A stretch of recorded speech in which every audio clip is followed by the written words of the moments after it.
Saya berharap semua yang menyaksikan tayangan ini ada dalam keadaan yang baik dan sehat selalu. Amin. Saya ucapkan selamat datang di podcast pertama Baptis Bayi Tani Sukabumi.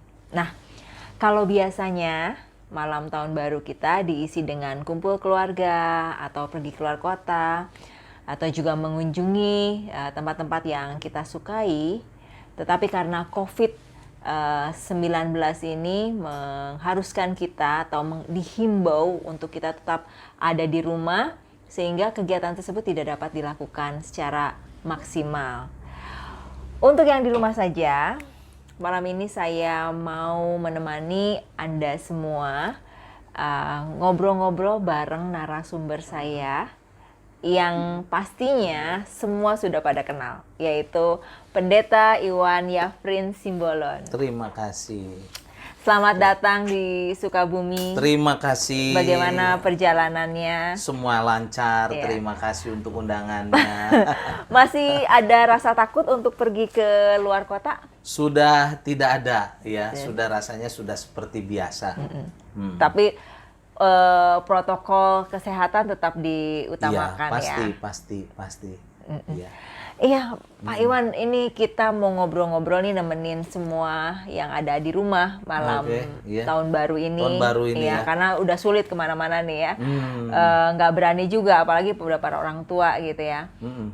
Agak riskan untuk keluar rumah. Iya.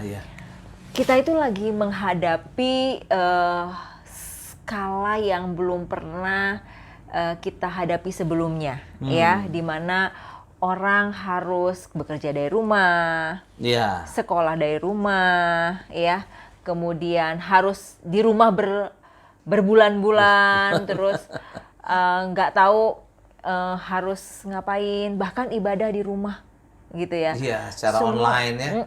Semua merasakan kelelahan secara mental dan fisik, stres juga ada, apalagi memasuki akhir-akhir bulan ketika new normal diberlakukan, dampak perekonomian ini terasa banget gitu ya. Betul. Nah, tapi kalau mengalami cemas, stres, takut, gelisah, itu wajar nggak sih, Pak? Ya, dalam kondisi begini wajar ya, karena manusia harus masuk penyesuaian yang baru gitu, yang rutin yang biasa dilakukan sama sekali sekarang sudah baru begitu. Jadi setiap orang harus belajar menyesuaikan dengan budaya baru, kehidupan baru, baik dalam bidang pendidikan, ibadah, bahkan pekerjaan dan sebagainya, seluruhnya. Seluruh dunia harus menyesuaikan diri. Ya, seperti itu. Memasuki tahun 2021 juga seperti itu ya? Pasti ya. Pasti. Yang yang dilakukan sebelumnya ya, sebelum pandemi ini, saya rasa tidak mungkin lagi seperti itu. Gitu Tapi jangan khawatir lah, jangan khawatir. Pasti kita bisa menyesuaikannya dengan pertolongan Tuhan. Iya. Pasti. Tapi kalau untuk para pelaku usaha dan pegawai, ada juga beberapa teman saya yang harus terkena imbasnya. Terkena dampaknya ya, imbasnya ya. Betul. Diberhentikan di perusahaannya, terus ada yang gajinya juga dipotong setengahnya ya. Terus ada yang mulai cash flow-nya terganggu ya. Iya. Itu menyebabkan kekhawatiran, Pak. Betul, sangat khawatir, betul. Bagaimana kita bisa merasakan kehadiran Allah itu tetap ada, meskipun mungkin hutang piutang tetap ada, gimana? Iya. Jadi yang perlu kita sadari bahwa semua orang mengalami hal ini, ya, dan puji Tuhannya kita punya solusi sebetulnya, itu firman Tuhan. Ya. Kita harus kembali kepada kebenaran firman Tuhan. Kita harus kembali kepada Tuhan, ya, dan kita harus tahu firman Tuhan mengajarkan kepada kita bahwa Allah itu gembala yang baik, Allah itu peduli, Allah itu mengerti. Dan Dia adalah sumber segala solusi atas setiap masalah yang kita hadapi sekarang. Semua orang mengalami, saya mengerti. Jadi kalau ada orang bilang tenang aja, nggak bisa, ya. Tetapi kita juga nggak boleh stres, kita nggak boleh putus asa, jangan ya. Jadi kalau ada jemaat atau saudara-saudariku yang mengalami dampak dari masalah ini, mungkin di PHK atau keuangan jadi menipis, atau bahkan kita mengalami kesulitan ekonomi, jangan putus asa. Kita harus bersandar kepada Tuhan Yesus. Percayalah, Tuhan sanggup menolong kita. Itu janji Tuhan. Ya, janji Tuhan. Jadi Alkitab menggambarkan Tuhan itu sebagai gembala ya. Kalau kita belajar dari kitab Yohanes atau pemazmur Daud ya, yang sangat terkenal dalam Mazmur 23, Tuhan itu gembala yang baik. Jadi kita adalah domba-dombanya. Kita harus mau dituntun oleh Tuhan dan pasti dibawa ke air yang tenang. Walaupun harus mengalami gitu ya, lembah maut ya, ada jurang, ada masalah begitu ya. Pasti ada ya. Saya tidak menganggap ringan masalah itu, ini berat. Tetapi jangan lupa ada solusi di dalam Tuhan. Jadi kembalilah kepada Tuhan Yesus begitu ya. Dan ini penting sekali juga untuk kita membangun satu komunitas begitu ya. Jadi kita harus lebih rajin lagi ikut dalam kelompok-kelompok PA ya, pemuritan, supaya kita bisa saling menguatkan ya. Carilah teman yang bisa menjadi teman sharing begitu ya. Jangan sendiri, nanti stres ya. Kemudian kita bersandar pada Tuhan Yesus. Begitu lah. Iya. Nah, tadi menarik banget. Saya pernah mengajak anak-anak sekolah minggu saya, terus ajak temen juga yang lagi stres untuk ikut kegiatan begitu ya, dan firman Tuhan melalui online. Tapi mereka tuh nggak mau karena merasa jenuh, karena sudah setiap hari katanya sekolah online gitu ya. Tetapi bagaimanapun juga mungkin tetap harus ada pendampingan. Kita harus memberikan support pada mereka begitu. Jangan putus asa. Memang dalam kondisi begini semua orang punya masalah. Dan saya mengerti betul kalau ada orang putus asa, ada orang stres, ada orang marah-marah, susah tidur, itu wajar. Itu tanda-tanda dari orang yang mengalami stres ya. Asal kita jangan sampai berkelanjutan, misalnya menjadi depresi gitu, tuh lebih susah untuk penanganannya gitu. Jangan sampai ya, saudara-saudariku, kita harus menyadari bahwa ada yang mengasihi kita, yaitu Tuhan Yesus, dan itu menolong kita, memberikan kekuatan yang baru. Seperti itu. Iya. Ya. Dan bagaimana sih di tengah-tengah kesulitan kehidupan kita, stres kita ya, karena manusia ya hidup harus gimana ya, harus jalanin ya. Pasti ada masalah. Tetap bisa jadi berkat buat orang lain, tetap bisa melayani Tuhan ya, karena fokusnya kan kadang-kadang jadi ke distract, kayak kadang-kadang teralihkan dengan permasalahan hidup kita. Akhirnya gitu gimana? Nah, ya kita jangan gagal fokus. Maksud saya begini, banyak orang saat mengalami kesulitan gitu, dia melihatnya ke atas, melihat orang yang kelihatannya sukses dan sebagainya. Coba kita lihat ke bawah, bahwa ada orang yang lebih menderita dari kita, ada orang yang lebih susah dari kita. Jadi kalau kita bisa seperti ini, ada makanan, ada minuman, ada komunitas, kita harus bersyukur. Begitu. Jangan melihat, waduh, saya harusnya pengennya seperti si ini yang kelihatannya sukses begitu. Wah, kita kan frustrasi. Kita lihat ke bawah, ya. Ada kalanya kalau kita lewat misalnya di jalan di kota atau di pasar ya. Waduh, ada orang yang masih dorong gerobak, nggak punya rumah. Ada yang hanya terdiam gitu ya, meminta-minta. Kan kita nggak sampai seperti itu. Jadi sebetulnya kita masih lebih beruntung daripada mereka. Jadi syukurilah itu, gitu. Terus bagaimana dengan pelayanan? Pelayanan tetap kita harus percaya bahwa Tuhan menciptakan manusia itu untuk kemuliaan Tuhan. Ya, di dunia ini hanya sementara. Nah, jadi gunakan waktu yang ada, kita ambil komitmen, sesibuk apapun, sesusah apapun kehidupan kita, solusinya adalah kita datang kepada Tuhan. Dan kalau kita melayani Tuhan, sebetulnya itu menjadi kekuatan bagi kita. Karena kita sedang melayani Allah, segala Allah, Raja segala Raja, Juru Selamat kita, Tuhan Yesus Kristus. Jadi jangan menjauh dari Tuhan. Semakin kita mendekat kepada Tuhan, semakin kita mendapatkan kekuatan. Bukan menjauh, bukan menjauh. Cari Tuhan, kata firman Tuhan. Karena Tuhanlah yang tahu yang terbaik untuk hidup kita. Seperti itu ya. Gitu jadi ya. jangan menjauh malahan. Ya, oh, saya nggak ada waktu. Siapa bilang nggak ada waktu? Semua waktu sama, 24 jam sehari. Dipotong tidur mungkin ya. Ada yang tidurnya 10 jam, ada yang 2 jam, ada yang 6 jam ya. Kalau saya biasanya 6 jam ya. Sisanya saya gunakan untuk yang melakukan yang lain gitu. Saya nggak mau umur yang singkat ini digunakan hanya untuk tidur. Seperti itu. Iya.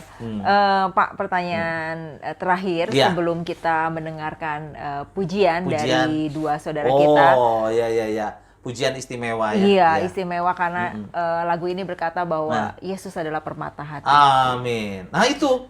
Jadi Yesus tuh permata, berarti yang terpenting ya. Jadi kita harus komitmen begitu. Harus jaga terus. Harus jaga terus. Permata jangan dibuang di pinggir jalan. Atau kalau kata Alkitab katanya jangan dikasihkan ke babi. Walaupun susah ya. Iya, nanti diinjek-injek nggak berguna ya. Iya. Permata itu tadi berharga. Pertanyaan terakhir saya, titik terendah di dalam hidup Bapak itu apa? Titik rendah ya saat kita tidak menyadari bahwa Tuhan itu baik. Bahwa Tuhan itu sumber segala sumber kehidupan. Disitulah kita bisa stres, kita bisa terpuruk, ya kita bisa putus asa. Jadi ada orang mungkin nggak sampai bunuh diri, tapi dia depresi. Itu sulit sekali, jangan sampai begitu. Ingatlah bahwa saat kita menghadapi masalah, semua orang ya, termasuk pendeta, termasuk siapa sebutkan di dunia ini, hamba-hamba Tuhan di Alkitab mengalami depresi. Ya, semua orang, baik Nehemia, ya, baik Daud, siapa lagi Gideon yang hebat perkasa, tapi waktu diancam dia langsung stres ingin mati. Ya, tapi Tuhan tetap menghampirinya, kirim makanan, ya, burung gagak bawa roti, kan itu luar biasa. Burung gagak loh, ya, untuk beri makan supaya dia kuat. Jadi Tuhan tetap baik. Amin. Jadi seberapa kita sulit, seberapa kita mengalami tekanan, jangan melupakan Tuhan yang adalah Immanuel, Tuhan yang menyertai kita. Juga saat nanti kita memasuki tahun yang baru, ingat Tuhan Immanuel. Amin. Oke. Puji Tuhan. Kita sekarang mendengarkan dulu pujian yang istimewa. sungguh indah untuk kemuliaan nama Tuhan. Amin.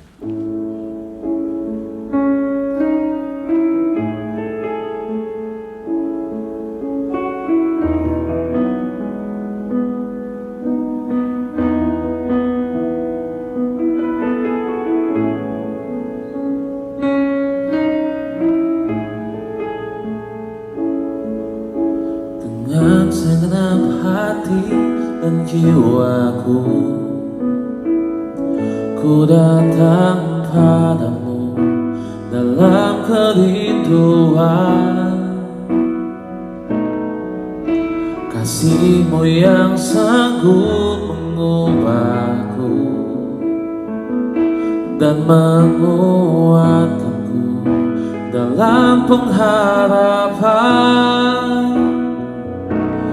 Yesus, Engkaulah permata hatiku.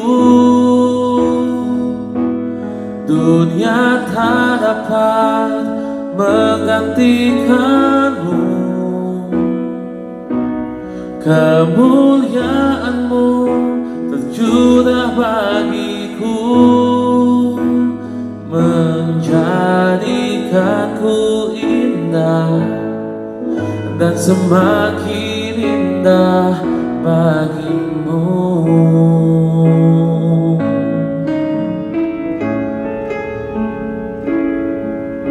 Dengan segenap hati dan jiwaku, Ku datang padamu dalam kerinduan, kasih-Mu yang sanggup mengubahku dan menguatkanku dalam pengharapan. Yesus, Engkaulah permata hatiku, dunia tak dapat menggantikanmu. Kemuliaan-Mu tercurah bagiku, menjadikanku indah dan semakin indah bagimu. Yesus, Engkaulah permata hatiku, dunia tak dapat menggantikanmu. Kemuliaan-Mu tercurah bagiku, menjadikanku indah dan semakin indah bagimu.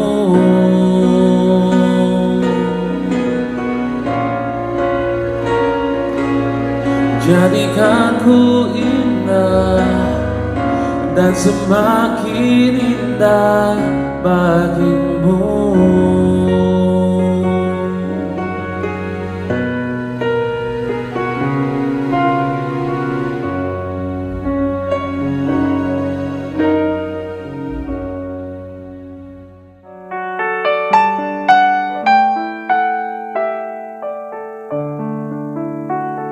Terima kasih pujian yang sangat indah dari Saudara Dopi dan Ari.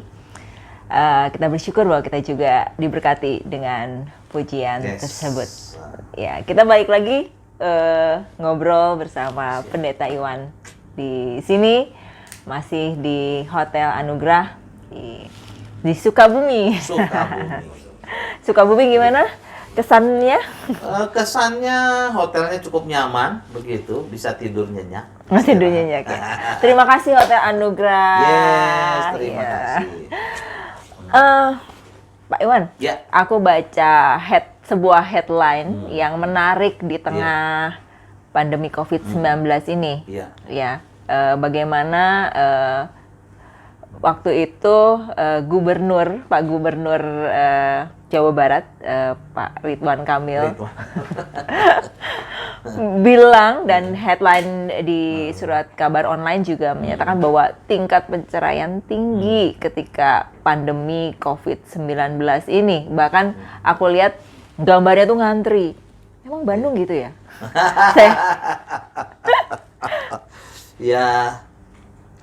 Ya seperti yang kita bacalah di surat kabar online kan, tahun 2000 ini ada 308.635 ya.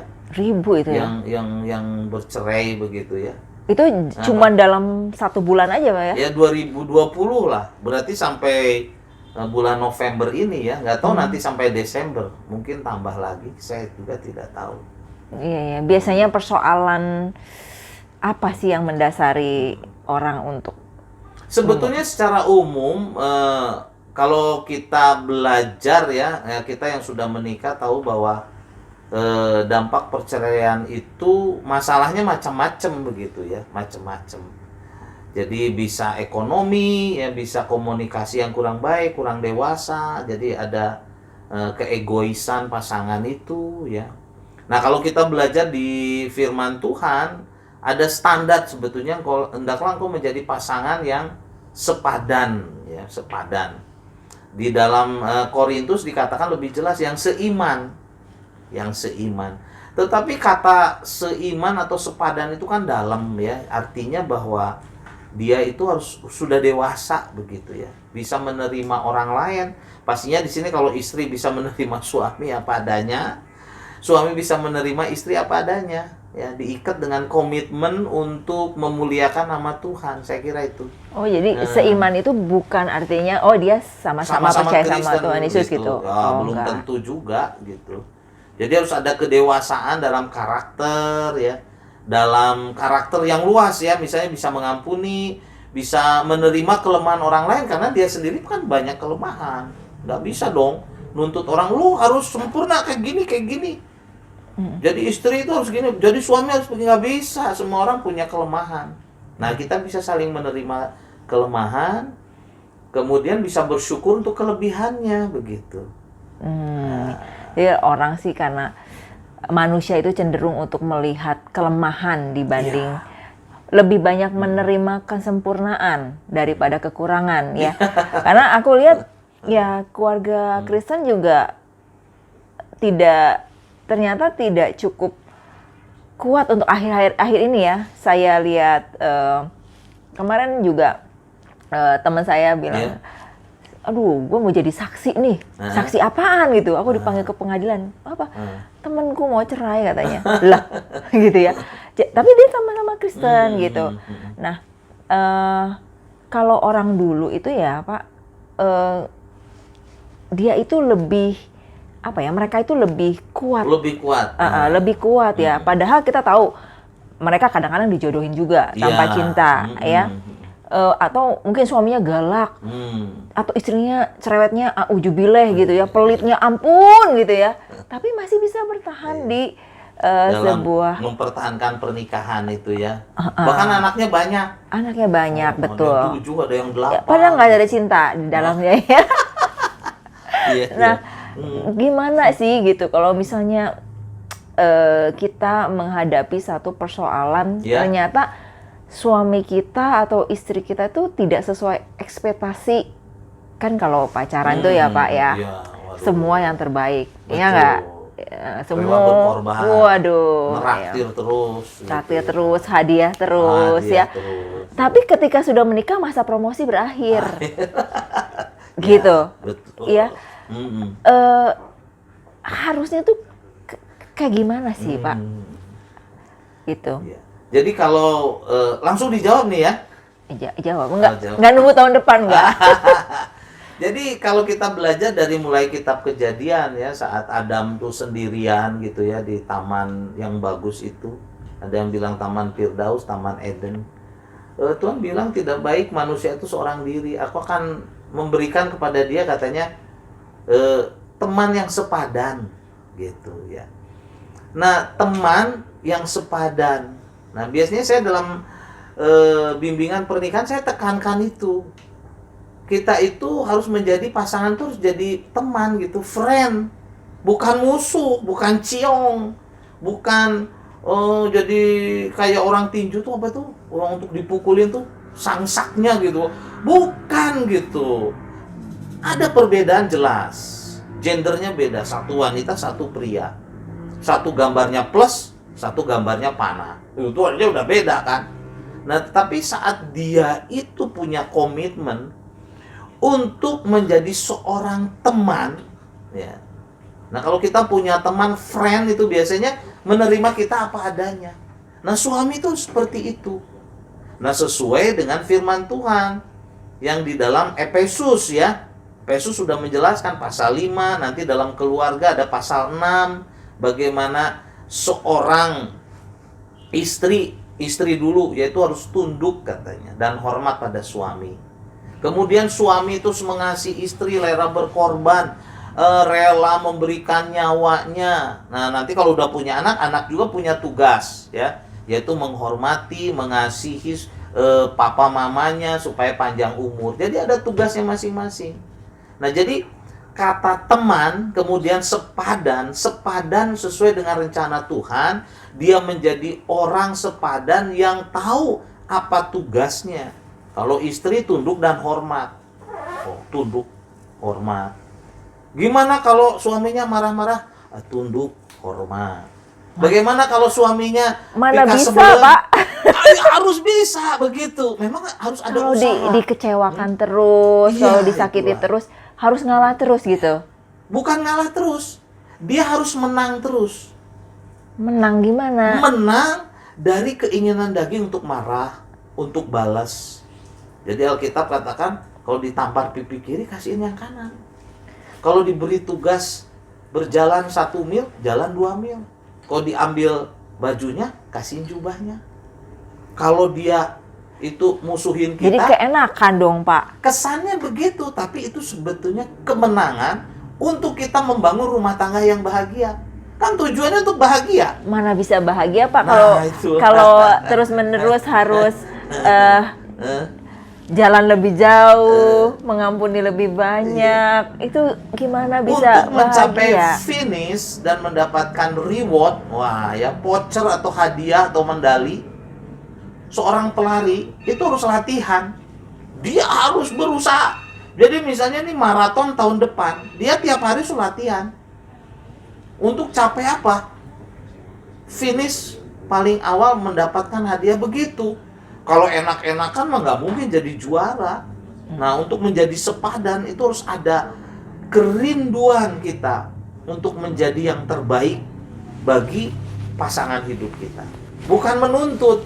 Kalau menuntut namanya kalah itu, ya kalah. Jadi kita harus menjadi yang terbaik, bagaimana kita berkorban lebih dulu, mengasihi lebih dulu, mengampuni lebih dulu, melayani lebih dulu. Kan ada lagunya, melayani lebih dulu, mengasihi lebih dulu, mengampuni lebih dulu. Kenapa?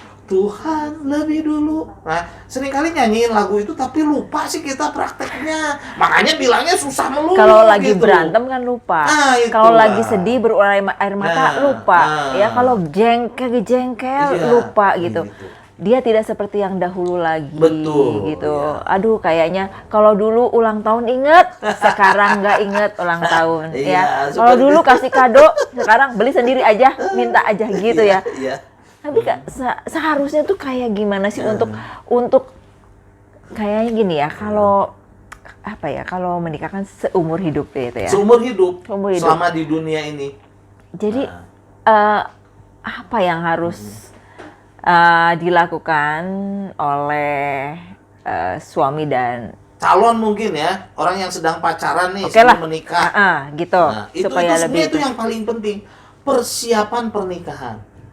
Jadi gereja hamba Tuhan harus berani berkorban di situ.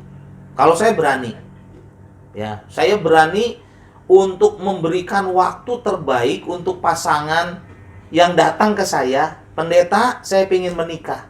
Saya akan kasih prioritas untuk mereka, yaitu membimbing, ya, mengarahkan. Bukan saya merasa pernikahan saya lebih hebat, bukan. Hamba Tuhan juga punya masalah. Oh gitu ya. Yeay. Hamba Tuhan juga bisa berantem di rumah. Bisa berantem. Bisa diem-dieman gitu. Iya, diam-diaman. Kalau tidur balik-balik gitu ya. Betul. Balik badan satu balik Bukan sini. hanya balik, mungkin rumahnya beda. Jaraknya 1 kilo begitu ya. Kalau di gereja senyum-senyum, menyembah, angkat tangan, bisa aja.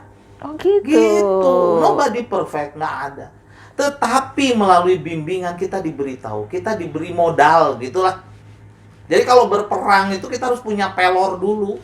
Iya. Jadi Nggak mungkin yang senjata kita kosong. yang paling penting untuk menciptakan pernikahan yang bahagia itu sebelumnya hati-hati dulu ya. Hati-hati, belajar, exercise. Mending nggak jadi gitu di awal ya. Saya bisa katakan begitu, kalau memangnya nggak cocok.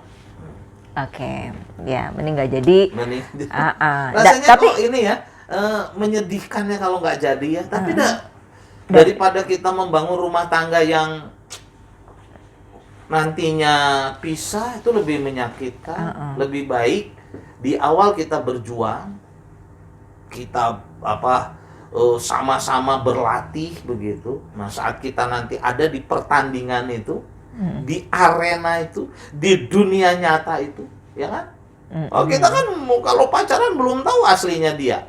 Mungkin nggak pernah sikat gigi, keramas 3 bulan sekali, mungkin gitu ya. Atau sorry aja, misalnya ada kelemahan yang lain lah banyak. ada panu-panu Wah, gitu. iya. Kan kalau udah menikah nggak ada yang itu, masa kan kita kecewa? Kan enggak dong, sudah terima dia apa adanya. Jadi yang paling penting ya untuk calon yang sedang berpacaran, ya benar-benar Ya pertama sepadan dulu, iya. ya pastinya dia seiman, ya kan? Nah tapi dia juga harus menjadi teman yang baik gitu. Nah untuk menjadi teman yang baik kan dia harus belajar. Iya. Gimana saya itu menjadi orang yang baik? Yaitu dibimbing untuk jadi baik. Nah, jadi suami yang baik, jadi istri yang baik, begitu. Iya. Terus yang kedua nih, kalau sudah terlanjur menikah dan ternyata dia merasa pernikahannya nggak bahagia, apa yang harus dilakukan? Pertama nasihat saya jangan bercerai. Cari hamba Tuhan atau psikolog yang memang mumpuni, yang punya pengalaman yang terbaik untuk membimbing pernikahan yang retak. Ya, supaya bisa dilem lagi lah gitu ya. Disolatif orang sudah bilang, selotip gitu ya. Nah, supaya bisa nyambung lagi. Memang ada retak nggak apa-apa, tapi kan nanti bisa disatukan lagi.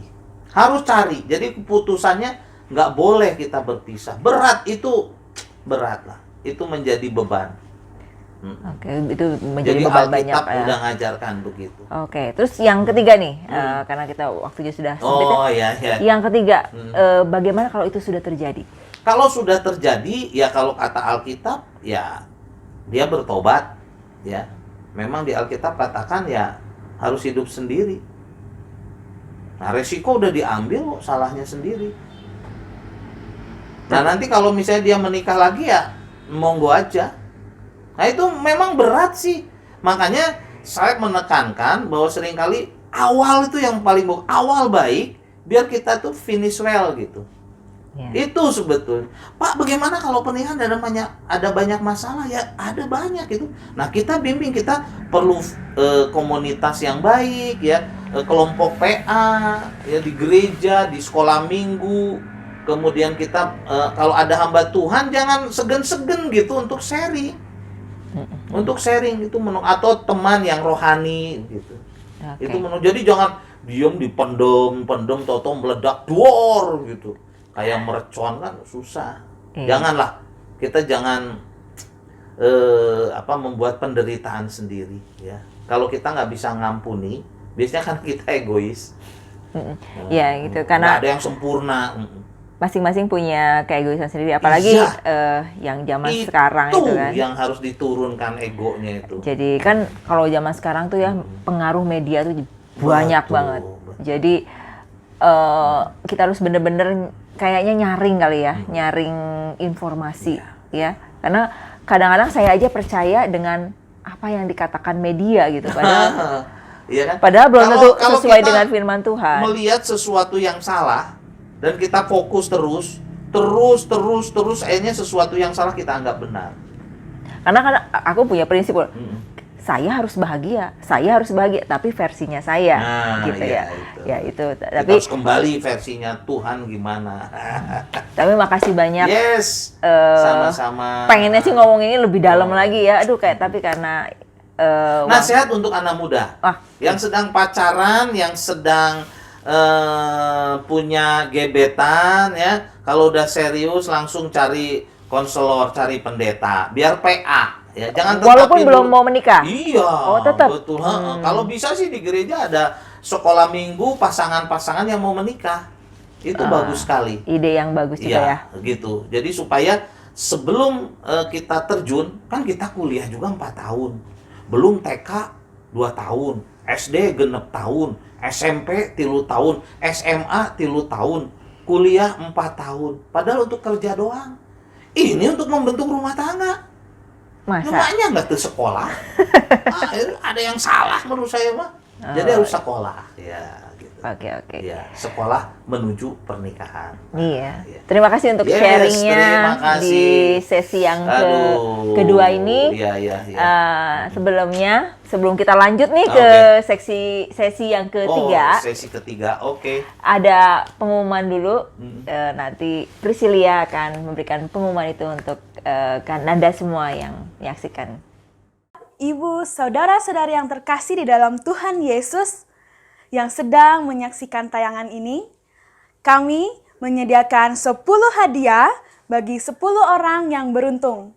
Tentunya dengan syarat, yaitu menceritakan kesaksian bersama dengan Tuhan Yesus sepanjang tahun 2020. Bapak, Ibu, Saudari-saudari semua bisa menuliskannya di kolom komentar YouTube kami. Batas akhir penulisan sampai pada tanggal 1 Januari 2021 pukul 12 malam. Pengumuman pemenang akan diumumkan pada tanggal 3 Januari 2021 di Facebook Gereja Baptis Indonesia Baitani Sukabumi. Terima kasih, Tuhan Yesus memberkati.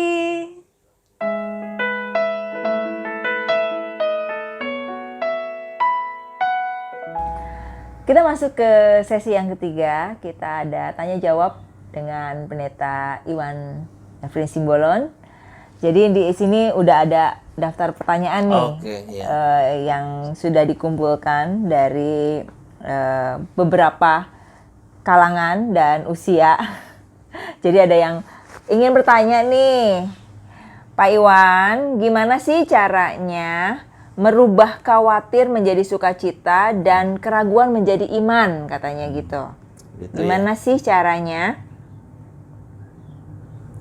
Ya,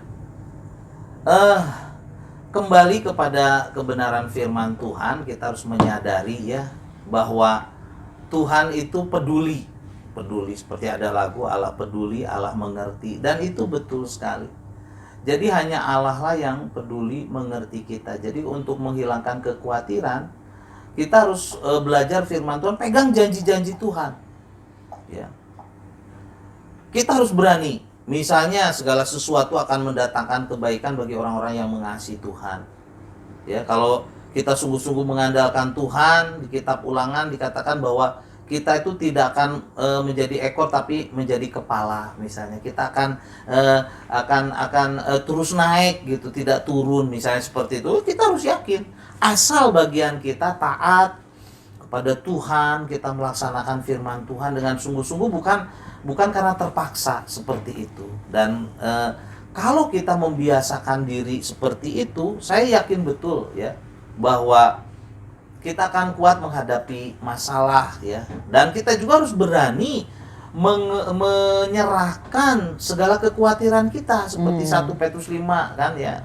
Ayat yang ke-7 mengajarkan, janganlah hendaknya kamu khawatir tentang apapun juga. Apapun juga. Apa itu? Sebutin yang membuat kita khawatir. Pedagang punya kekhawatiran.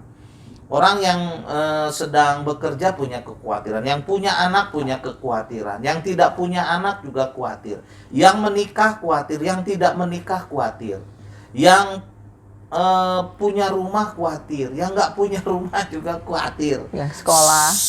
Iya, pokoknya setiap orang menghadapi kekhawatiran, serahkan semuanya kepada Allah.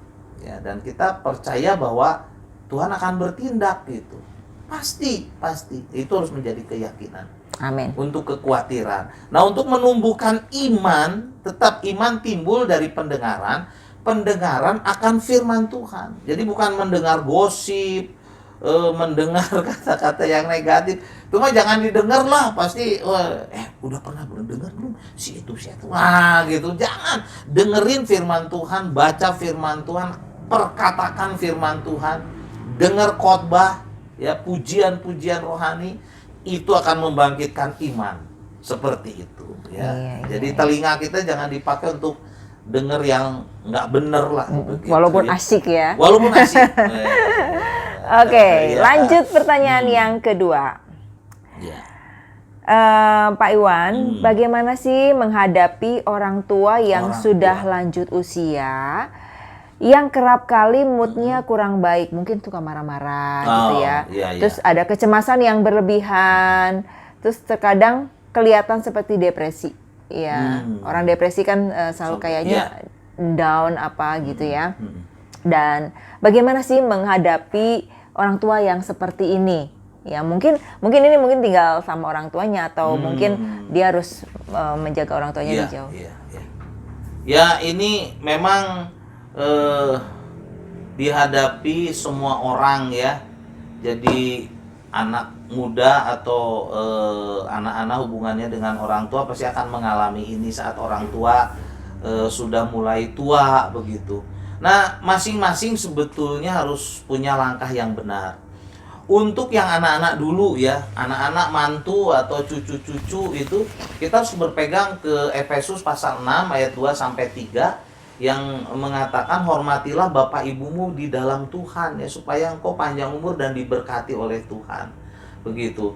Kalau di dalam kitab Kolose pasal 3 ayat 20 dikatakan menghormati orang tua tuh sesuatu yang indah, yang beautiful. Jadi bukan hanya bunga mawar atau melati atau apa yang indah-indah atau pemandangan. Ternyata Kolose 3 ayat 20 mengajarkan menghormati orang tua, mengasihi orang tua, memelihara orang tua itu indah di hadapan Tuhan. Jadi kalau Tuhan bilang itu indah berarti ini indah yang benar.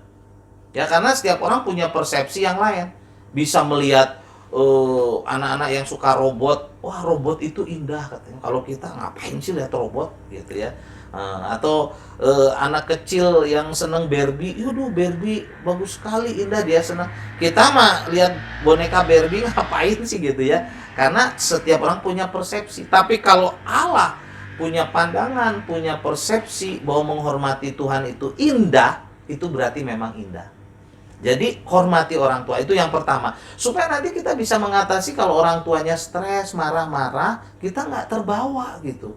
Tapi kita malah semakin berusaha untuk mengasihi, menghormati supaya lebih indah. Dan lebih indah lagi di hadapan Tuhan. Dan untuk orang tua, ya memang ini untuk opa oma yang udah sepuh, belajar sabarnya maknya. Engkong belajar sabar, entong ngambek wae nya. Gitu ya, ini di tahun baru ya sebentar lagi ya kita harus percaya Allah Immanuel, Allah yang menyertai kita, jangan khawatir ya. Jadi walaupun sudah sepuh, udah umur 65, mungkin 70 atau udah 80 atau 90 gitu ya. Udah lemes, lututnya udah sakit, udah banyak encok ya, darah tinggi, kolesterol. Sabarnya maknya, sabar ya. Engkong juga sabar ya. Gitu. Sayangi anak-anak, cucu, mantu ya, supaya ada damai sejahtera, itu aja sih. Iya. Berserah sama Tuhan lah. Oke. Ngambek wae nya. Iya, siap. Oke. Laksanakan. Pertanyaan berikutnya, wah ini kayaknya dari anak muda nih. Anak muda, ya. wow. Anak pemuda nih kayaknya. Aku terlanjur jatuh cinta dengan pasangan yang tidak seiman. Putus nggak mampu, diteruskan bingung katanya gitu. Pak Iwan, jadi gimana tuh solusinya? Solusinya ya, Udah bogoh. udah bogoh ya. Wajar aja ya pasti laki-laki dan perempuan yang normal itu pasti ada perasaan seperti itu. Tetapi kita kan nggak hidup bukan dari perasaan saja, kita tuh harus punya iman juga. Jadi untuk membangun sebuah rumah tangga yang berbahagia adalah yang sesuai dengan firman Tuhan. Pasangan kita itu harus seiman. Ya, selain seiman, dia tuh harus menjadi teman yang sepadan ya, seperti ya yang diajarkan Tuhan di kitab Kejadian gitu. Jadi dia harus bisa jadi teman kita yang sepadan. Nah, kalau dia nggak seiman, nggak mungkin sepadan. Nggak mungkin. Keyakinannya berbeda, imannya berbeda, pasti pikirannya berbeda, gaya hidupnya berbeda. Kalau ada orang bilang, tapi dia baik, dia bager, dia pengertian, ya mungkin sebatas waktu tertentu begitu. Tetapi kenyataannya, realnya dia tuh nggak sepadan. Nah, kita harus berani melangkah untuk berdoa, mencari, menentukan pasangan hidup kita yang sepadan. Sepadan di sini adalah pertama, dia sama-sama percaya kepada Tuhan Yesus. Kedua, dia sendiri itu mengasihi pekerjaan Kristus. Jadi dia melayani, ya. Hati yang melayani harus ada. Kalau dia jadi suami, jadi istri, nggak melayani, wah egois, susah nanti.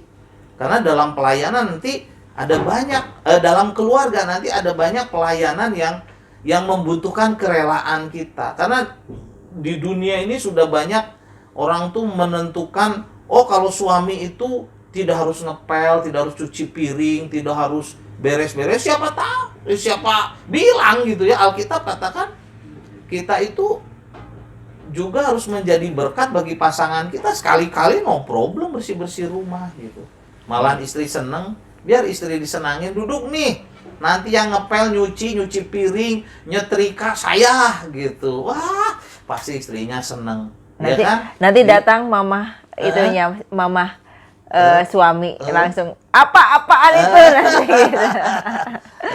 Ya harus apa, kita sekarang harus berbeda lah ya. Jadi berkorban untuk pasangan ya. Kalau sepadan atau dia punya iman yang sungguh-sungguh, berkorban untuk pasangan itu bukan jadi beban, tetapi itu satu sukacita begitu. Bisa menyenangkan. Ya, jadi tetap harus sepadan.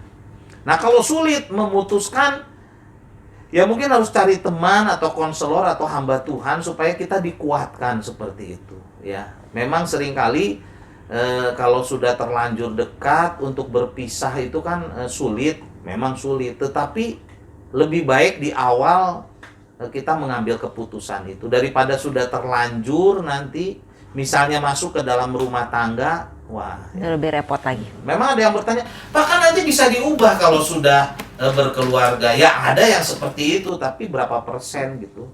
Rata-rata sih yang sudah sama-sama Kristen juga gelut wae gitu. Kalau tidak sungguh-sungguh ikut Tuhan ya. Betul ya Ola ya? Iya, betul. itulah. Pertanyaan keempat, aduh ini masih. Oh, satu lagi. Oh iya. Jadi Tuhan mengajarkan supaya kita sepadan menjadi teman ya, yang sama-sama memuliakan nama Tuhan, supaya keluarga itu hidup bahagia. Amin. Jadi Tuhan tuh ingin keluarga itu bahagia, tidak ingin keluarga itu hancur lebur. Itu harus jadi catatan. Jadi Tuhan memberikan syarat, tujuannya tuh supaya kita bahagia. Ya. Seperti itu. Oke. Ini yang keempat, ini Ya. masih sama nih kayaknya ini anak remaja kayaknya ya. Oh, Pendeta, gimana? kenapa aku susah dapat pacar? Oh, ini mungkin dari kru kali ya. Ada dari kru. Iya. Dari tim soalnya pada nggak punya pacar. Bagaimana mencari pacar? Iya, kenapa Itu aku nggak punya dari pacar? pihak apa itu? Ya, kan. Maksudnya kalau kita mempersiapkan diri untuk jadi pacar ya harus ada persiapan dong. Ya. Kenapa dia nggak punya pacar gitu? Maksudnya kenapa susah katanya? Kenapa susah? Susah dapat pacar. Oh. Coba praktekkan apa ya? Seringkali saya sebut 5B. Berdoa, bergaul, kemudian berpenampilan bijak, ya. Tujuannya nanti yang kelima itu berkeluarga. Yang pertama berdoa dulu. Pasti cari yang sepadan, yang sungguh-sungguh di dalam Tuhan. Berarti nyarinya tuh di gereja gitu, bukan di terminal. Mana terminal situ? Sukabumi. Ya, bukan, atau di mall gitu ya, atau di warung. Bukan ya. Cari yang sepadan ya. Pastinya banyak yang di gereja begitu ya. Kalau Nah, di gereja stoknya menipis gimana, Pak? berdoa lah. Oh, berdoa. Ya, yang kedua B-nya bergaul. Oh, bergaul. Nanti kan bisa ketemu teman SD, teman TK mungkin, teman SMP, SMA, teman kuliah, atau teman bisnis gitu. Tapi kriteria yang pertama yang berdoa mencari yang sepadan itu dulu yang pegang. Bergaul. Kemudian kita juga harus berpenampilan gitu. Jangan selordeh lah. Ya maksudnya tuh punten ya, misalnya nggak sisiran gitu, apalah, cukur yang rapi ya. Kalau perempuan dandan boleh pakai lipstick, eyeshadow, apalagi maskara, and so on, pakai bulu mata badai gitu kan, kayak Syahrini badai. Nggak apa-apa, asal yang sopan begitu ya. Tapi bukan fisik yang ditonjolkan, tapi persen kalau kita misalnya penampilannya kurang rapi, kan orang juga mungkin nggak ngelirik ya, malah ini kumaha menikumel gitu ya, kurang wangi gitu ya. Kurang wangi seperti itu. Katanya perempuan seneng yang wangi. Iya, seneng yang wangi, Iya, kan nggak gitu. suka yang itu. Jadi harus ada penampilan lah. Kemudian dia juga harus bijak. Artinya dia itu harus bijaksana gitu. Misalnya cara ngomong, cara bergaul, gestur tubuh. Kan orang tuh nggak seneng dong kalau kita ngomongnya judes, suka ngeritik. Oh iya. Dikit-dikit marah gitu. Kolokan. Pundungan itu. Pundungan itu Saya juga nggak mau punya pasangan kayak gitu, ya, Iya. nggak mau. Jadi pasti orang pengen yang terbaik. Dia harus bijaksana, harus Iya. penampilan. oke. Berarti itu yang harus digali dulu. Harus ya. digali. Kan dating itu di situ, ya. Sudah ketemu pacar, tapi sebelumnya kan dari mata turun ke hati. Jadi dia harus lihat dulu. Ih, waduh. Ya kan? Nah, nanti baca Kidung Agung lah, ya. Jadi aduh, cantikku apa kan gitu kan di Kidung Agung gitu. Wanita pujaanku, ya.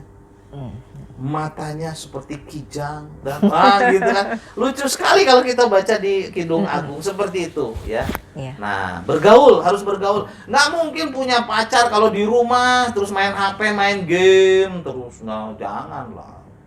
Nggak Ya, harus bisa. bergaul. Oh, atau tapi saya udah berdoanya di rumah terus. Kok nggak ada yang datang? Memangnya terus ada jatuh dari atas lewat genteng jedebuk gitu. Wah, berarti pasangan hidup kita luka berat itu.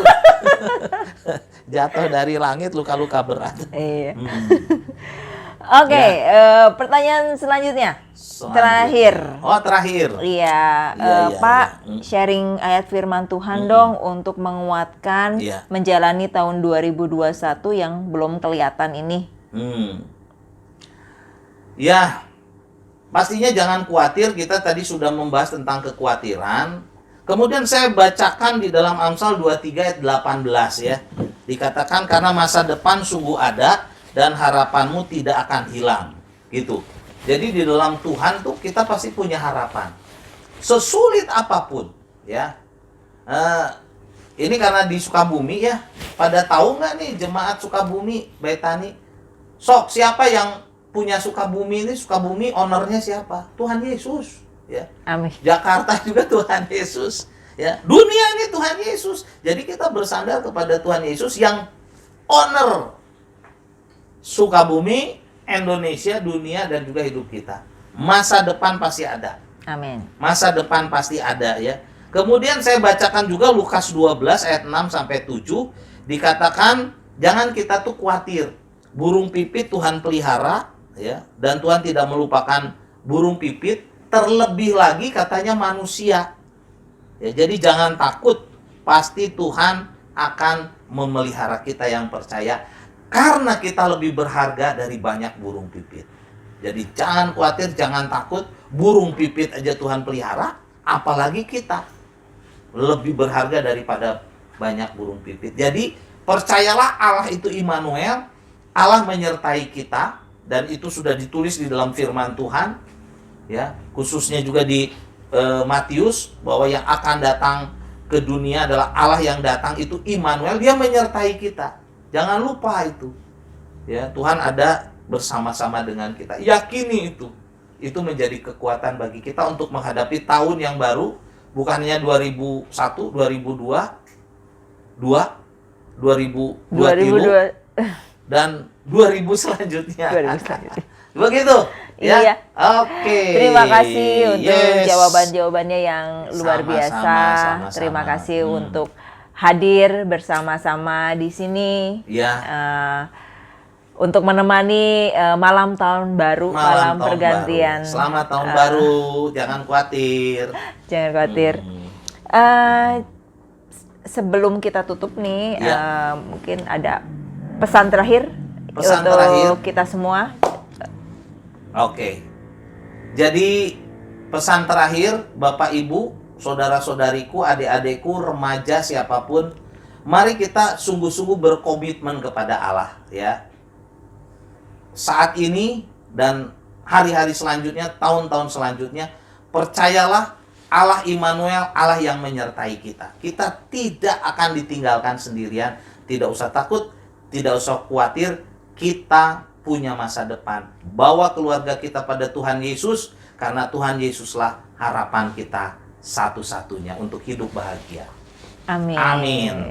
Terima Begitu. kasih Sama-sama. untuk Puji waktunya Tuhan. yang udah diberikan kepada kita. Yes, sama-sama. Dan sampai di sini podcast kita, ngobrol-ngobrol kita dengan Pendeta Iwan Yafrin Simbolon. Semoga semua yang kita bicarakan bisa menjadi berkat Amin. dan jawaban Tuhan mungkin buat Bapak Ibu semua yang saat ini sedang mencari dan bergumul dengan Tuhan. Selamat tahun baru 2021. Sukacita Tuhan bersama kita selalu karena Dia adalah Allah Immanuel, Allah yang selalu berserta dengan Amin. kita. Sampai jumpa. Sampai jumpa, tetap semangat. Shalom Bapak Ibu yang terkasih, kita sudah mendengarkan dan menyaksikan bersama-sama podcast malam hari ini, di mana Pendeta Iwan menjadi narasumber bagi kita. Kita dikuatkan, diteguhkan, dan biarlah kiranya ini menjadi semangat tersendiri. Kita boleh melihat bahwa Allah kita Immanuel menyertai sepanjang tahun ini. Allah sudah menunjukkan kemurahan dan kasih-Nya atas kehidupan kita. Saya rindu Bapak Ibu Saudara bersama dengan keluarga yang saat ini berkumpul, meneguhkan hati untuk tetap berjalan bersama dengan Yesus. Saya ingin mengajak Bapak Ibu Saudara untuk menyanyikan satu pujian, Bila Engkau Tak Bersama.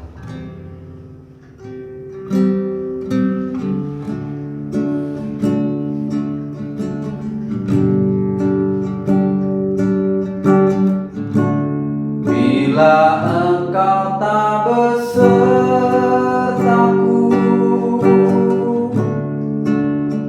ku tak mampu berjalan. Ku perlu Tuhan, pimpin langkahku dengan kasih karunia-Mu. Langkahku setiap waktu, berjalan dalam Roh-Mu. Nyatakan Tuhan, pimpin langkahku dan tuntun jalan hidupku. Saya mengajak kita semua, mari ajak anak, istri, suami, keluarga, kerabat yang ada di sekeliling kita. Mari kita naikkan pujian ini dengan sungguh-sungguh sekali lagi. Bila Engkau tak besertaku, ku tak mampu berjalan. Ku perlu Tuhan, pimpin langkahku dengan kasih karunia-Mu. Pimpin langkahku setiap waktu, berjalan dalam Roh-Mu. Nyatakan Tuhan, pimpin langkahku dan tuntun langkah hidupku. Nyatakan Tuhan, pimpin langkahku dan tuntun jalan hidupku.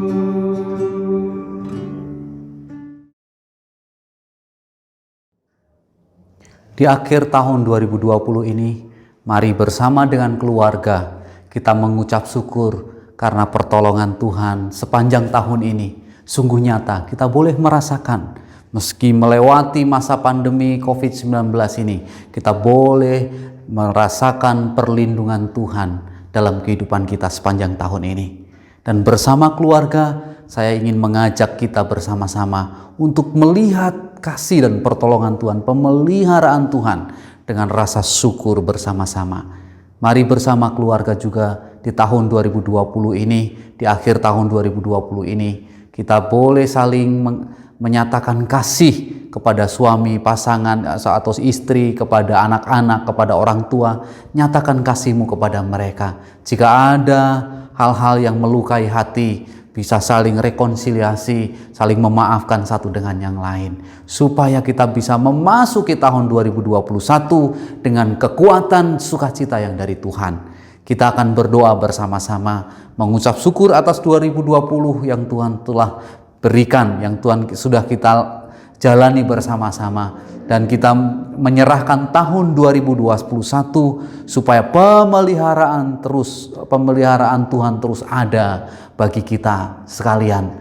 Mari kita berdoa bersama-sama. Saya akan memimpin di dalam doa. Bapa, kami bersyukur karena kami boleh menyaksikan, melihat, merasakan bahwa perlindungan Tuhan ada bagi seluruh jemaat-Mu di tempat ini Tuhan. Sepanjang tahun 2020, di masa-masa sulit, di tengah-tengah COVID-19, Engkau menunjukkan kepada kami bahwa kekuatan kuasa-Mu sungguh terbukti Tuhan. Engkau memimpin kami sampai mengakhiri tahun 2020 dengan sehat, kuat, dan pertolongan Tuhan yang sungguh-sungguh ada dan nyata dalam kehidupan kami Tuhan. Kami serahkan ke tangan kuasa-Mu. Kami ingin menaikkan syukur bersama dengan keluarga, bersama dengan pasangan kami, bersama dengan anak-anak kami, bersama dengan orang tua kami Tuhan. Kami bersyukur untuk semua ini karena kami boleh melihat Engkau Allah Immanuel, Allah yang menyertai kami, Engkau Allah yang memimpin kehidupan kami. Bapa, kami menyerahkan, kami membawa setiap rancangan, setiap kerinduan, setiap pergumulan, setiap harapan kami di tahun 2021 ke bawah kaki salib-Mu Tuhan. Mari ya Tuhan, pimpin sertai Engkau berkenan atas setiap kerinduan, cita-cita kami, harapan kami, dan keinginan kami Tuhan. Kami menyerahkan ke tangan kuasa-Mu Tuhan. Kalau ada yang mau memulai pekerjaan baru, Engkau memberkati pekerjaan jemaat-Mu di tempat ini. Engkau memberikan pekerjaan yang baru bagi mereka yang tahun ini Tuhan kehilangan pekerjaan. Bagi yang mau memulai usaha, mari Tuhan Engkau memberikan roh hikmat bijaksana supaya apa yang dikerjakan oleh tangan jemaat-Mu di tempat ini, dilakukan usaha di tangan jemaat-Mu di tempat ini, Engkau buat berhasil. Engkau memberkati usaha-usaha jemaat-Mu yang sudah ada saat ini Tuhan. Kalau mereka mengalami penurunan omset di tahun 2020, kami percaya, kami boleh yakin Tuhan bahwa 2021 adalah tahun yang baik yang Tuhan berikan bagi kami. Engkau memberkati usaha-usaha jemaat-Mu di tempat ini. Biarlah kiranya Tuhan Engkau juga memberkati anak-anak kami. Engkau pimpin Tuhan anak-anak kami, pemuda remaja kami, supaya mereka hidup takut akan Tuhan, hidup berkenan di hadapan Tuhan, sehingga jalan hidup mereka adalah jalan Tuhan. Kami menyerahkan Tuhan, Kau tambahkan kasih sukacita, Kau tambahkan kesetiaan bagi kami semua Tuhan. Kau menambahkan bagi kami kemauan bersama-sama untuk membangun gereja-Mu Tuhan, untuk menguatkan, untuk mendorong satu dengan yang lain Tuhan, untuk melayani Tuhan. Kami menyerahkan Tuhan, supaya tahun 2021 ini adalah tahun di mana kami bertumbuh di dalam Yesus Kristus. Tahun di mana kami terus bergerak maju di dalam Yesus Kristus. Tahun di mana kami terus bergerak maju di dalam iman, di dalam pelayanan, dalam penginjilan Tuhan. Kami percaya Tuhan, berkat kasih anugerah Tuhan melimpah atas setiap jemaat-Mu di tempat ini. Mari Bapak Ibu yang terkasih, terimalah berkat yang daripadanya. Tuhan memberkati engkau dan melindungi engkau. Tuhan menyinari engkau dengan wajah-Nya dan memberi engkau kasih karunia. Tuhan menghadapkan wajah-Nya kepadamu dan memberi engkau damai sejahtera dari sekarang sampai Maranatha. Tahun 2021 hidup di dalam Tuhan. Tahun 2021 hidup melayani Tuhan. Tahun 2021 tahun kemenangan, di mana kami terus bergerak di dalam Yesus Kristus. Dalam nama Bapa, Putra, dan Roh Kudus. Di dalam nama Yesus Kristus, mari semua yang percaya katakan, amin.